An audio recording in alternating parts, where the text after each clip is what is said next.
Hello my dear friends, you're in the Military Summary channel, and in this short video we're going to discuss the most important events that took place during the previous night of the local time. And we have significant number of very interesting details and updates and geolocations, so let's start. First let's talk about Zaporozhye direction. The Ministry of Defense of Russian Federation and the Russian sources provided us additional information, additional videos of strikes, missile strikes that took place during the previous few days. For example, on this video that was published by the Ministry of Defense of Russian Federation, we can see the result of strike with probably Iskander on Ukrainian, let's say, factory, Ukrainian plants, a military factory that Ukrainians were using to produce, according to information we have, some, let's say, unmanned drones, maybe some Navy drones or just FPV drones or something like this, all the drones that Ukrainians were using to attack the Russian facilities, infrastructure on the territory of Russian Federation. We have the same, let's say, explosion, but from another angle. And according to the author of this video, as you can see, the strike, the explosion took place on the 8th of April, so yesterday. Furthermore, we got additional details from Kherson, Zaporozhye direction, say on the border between Kherson and Zaporozhye area. The Russians also published another video how they managed to discover the concentration, the positions of S-300 system. There is a radar and the launching system, and as a result of Tornado S strike, that Ukrainian air defense position was destroyed.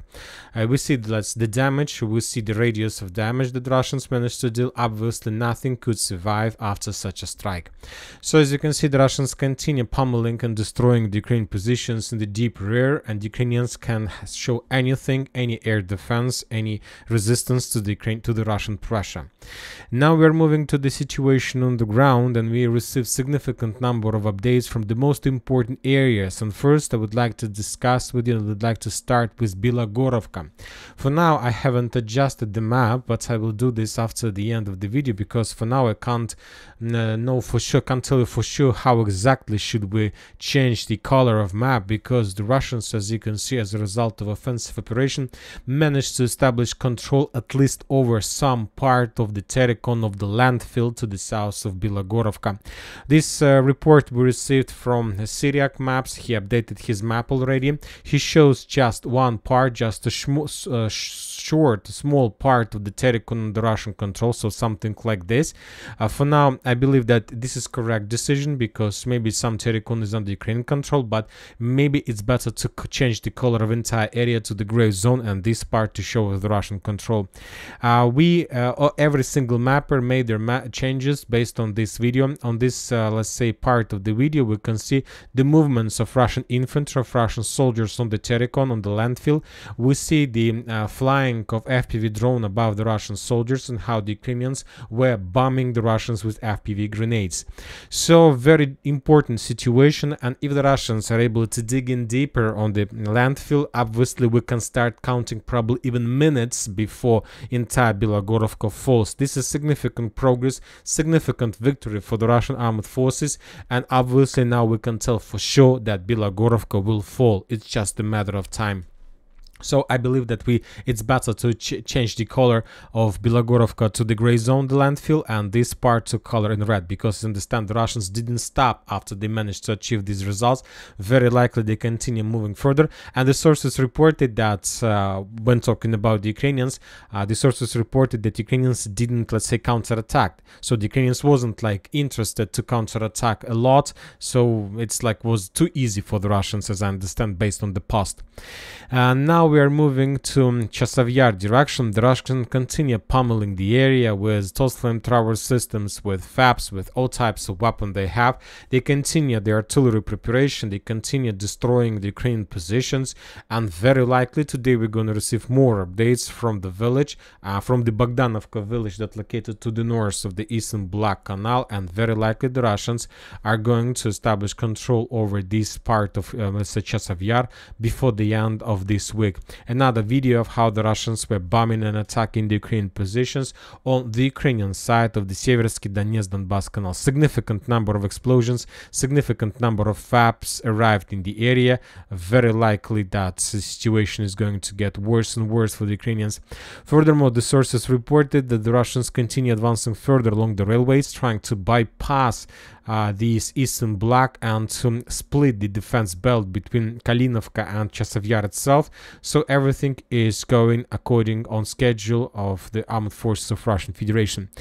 Another important and interesting updates are coming from Krasnohorivka. Very interesting situation, very interesting updates. If you remember, just recently we have changed the color of map, changed the colors of territories, showing that Ukrainians managed to restore control over every single, let's say, black building in Krasnohorivka itself. And then we had few reports that the Russians conducted something along the railways, but yet we haven't received even a single geolocated confirmation showing us the Russian progress or Russian attacks or something like this, any material that we can use to make some conclusions and to change the colors. And today the Russian sources and Ukrainian sources published a significant number of videos and geolocations showing us the clashes and the bloody battles that took place in the south and the southeastern part of Krasnohorivka. Let's take a look at the video. Video is significant, if you ask my opinion. On this video we can see the Russian convoy, armored convoy with significant number of armored vehicles that were heading towards the Ukrainian positions.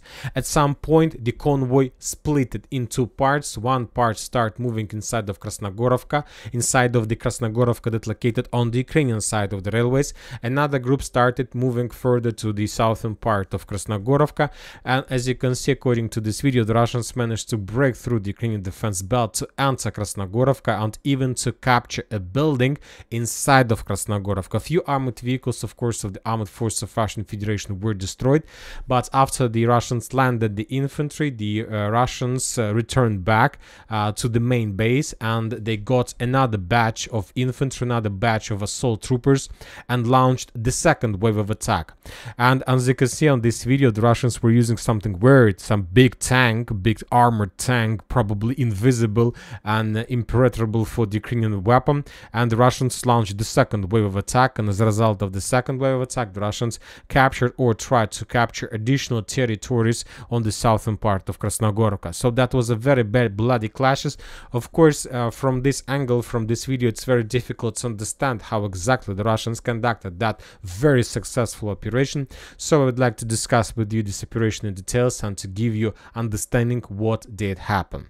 So the Russians, as you might noted, launched their offensive operation from Donetsk, from this area, and the Russians somewhere on this line, they turned to the left, to the west, and started moving along the tree lines, and they were moving almost until this area, not almost but until this area. So the Russians started, let's say, up to 10 armored vehicles started moving along this line.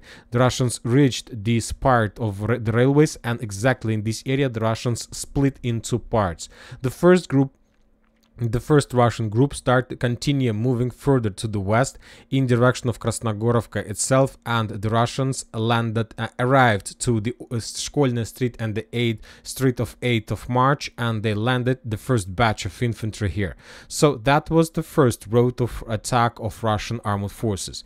The second group turned to the north, crossed the first tree line, crossed the railways, and entered this territory between these two tree lines, and then the Russians continue moving further on the Ukrainian side of the railways towards Krasnohorivka itself. Somewhere here, the Russian armored vehicles convoy turned once again to the north and moved until this area. After that, the Russians turned once again to the west and moved further inside of the central part of Krasnohorivka, and then the Russians, with the number of 3 armored vehicles, stormed this building, and very likely the Russians managed to establish control over this part of Krasnohorivka in the central part of the town. So now from these attacks, from this perspective, we can make a conclusion that the Russians captured, let's say, this part of Krasnohorivka, and that the Russians managed to land their infantry in this part of Krasnohorivka. So the Russians were trying to establish a stable foothold, let's say, in the southern part and the southeastern part. And the main purpose of these two attacks was to block this stronghold, to block this fortification area from the south and from the north, and then very likely to storm the territory and to establish a stable foothold on the southern and the southeastern part of Krasnohorivka. Krasnohorivka. Currently, we can't tell for sure whether the Russians managed to complete this mission or not. And another important thing that most of the mappers haven't noted, I would like to share with you my opinion, that most of the mappers are saying that there were two, let's say, roads of attacks, but if we take a look at the video in details, we're gonna see that there were three roads of attacks. The first one that was split in two parts, and we have already discussed this attack, and then there was the third wave of attack that went this is it, you see, this is the one, the second splitted group, and this is the third wave of attack. This is the third road of attack along the coal mine, and we currently don't know for sure where exactly that group were heading to, and whether they managed to achieve something or not. So the third group, the third road was laying somewhere here, and the Russians were heading somewhere to the southwestern part of the Krasnohorivka. Somewhere here the group disappeared, and the Ukrainians didn't provide us additional updates or additional geolocations or additional video to understand where exactly the third group managed to answer and which kind of foothold they managed to establish control over. So very likely that the Russians were heading towards this block, and very likely the Russians managed to establish control over this territory as well. So that was the Russian offensive operation. After that, very likely the Russians continue sending additional reinforcements and reserves, trying to hold and to repel possible Ukrainian counterattacks from the direction. So we need some time. For now, we will change the map, of course. We will adjust the colors of map. It's very, for example, this part probably is good. It's better to change as a gray zone, because very likely that was a temporary positions of the armed force of Russian Federation, just to have access and to have possibilities to attack the Ukrainians from behind. And very likely the Russians left this territory because Ukrainians very likely could, let's say, counterattack and repel the Russians and to force them to fall back. We will adjust the color of the southern part once again, and we will return back the Russian color over the southern part of Krasnohorivka. Obviously we are going to be correct if we do this. So very interesting situation. Let's follow what is going to be next. We haven't received anything from Novomikhailivka, Robotina, just few updates from Berdichi, Ocheretina area. The Russians increase and intensify their activity to the south of Ocheretina, and probably this is the continuous of the attack operation that we already started discussion yesterday, the Keramik Novokalinova battle. And that's it for the short video. Military Summary channel reminds we condemn any violence in the world. Thank you for watching. Subscribe to my channel, put your likes, join my Patreon, and have a good day. Bye bye.